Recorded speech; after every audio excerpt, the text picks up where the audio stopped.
what's the first thing you change? Ooh, that's a good. Kaufman, you're hitting it off. That's a good question. I would instantly take every dollar in the advertising budget and move it towards staffing. When a patient comes to a hospital and they have to wait a long time in the ER, or there's not enough nurses to care for patients because there's like one nurse is responsible for like 6, 7, 8, 9, 10 patients, whatever wild number it is. That's A, not safe, B, not patient friendly, and C, will definitively raise your risk of getting bad reviews. Henry Mason, CEO of Precious Hospice, we need more people on the other side to kind of talk about what's going on and where these budgeting dollars go for marketing and advertising. Dr. Mike has a fantastic podcast. We've even looked at trying to get on there with him, but let me tell you something, this is just dead wrong. What people don't understand, hospitals also run like a business. And let's just use Atlanta, for instance, right? Someone in Atlanta, without advertising, they can go wherever they want to go. They might want to go to Grady. They might want to go in Midtown. They may want to go to Piedmont, Atlanta.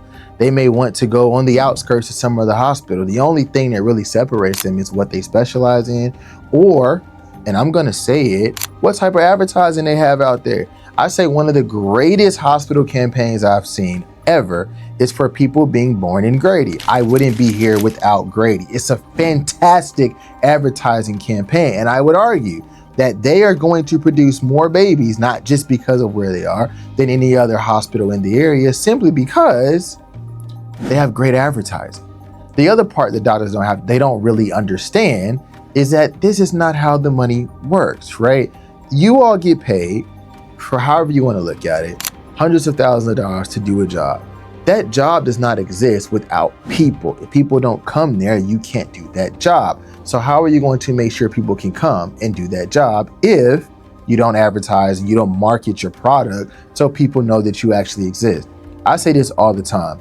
I'm not disagreeing. We do need to increase staff. We need to decrease staffing ratios. We need to make it so that we don't have long ER wait times. But the reality of it is, some of these things are going to have to happen. We don't have enough medical staff, and there's not more nurses to hire. Again, why you need more business people in on some of these conversations. Now, I think what he said again is fantastic. I would love for these things to make more sense, clinical standpoint, and not get bad reviews. But like I said before, even with the bad reviews, and I've said this 100 times, and I talk about this a lot with hospice, the biggest hospices have the worst reviews.